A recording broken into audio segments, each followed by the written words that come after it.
Абу Мусадан имам Бухари риwayat еткен сахих хадисте Az-Zuhri, Алла одан разы болсын, былай деп айтады: Алла елшісі, Алланың оған игілігі мен сәлемі болсын, ораза айт күні шығып, намаз оқитын орынға жеткенге дейін және айт намазын оқып біткенге дейін такбир айтып, такбирді айт намазын оқып біткеннен кейін тамамдайтын еді, деді.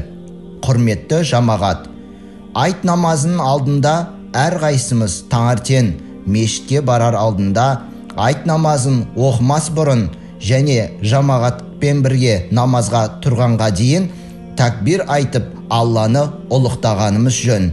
Такбир сөздері Аллаху акбар, Аллаху акбар, ла илаха иллаллаху валлаху акбар, Аллаху акбар, валиллахил хамд деген сөздер.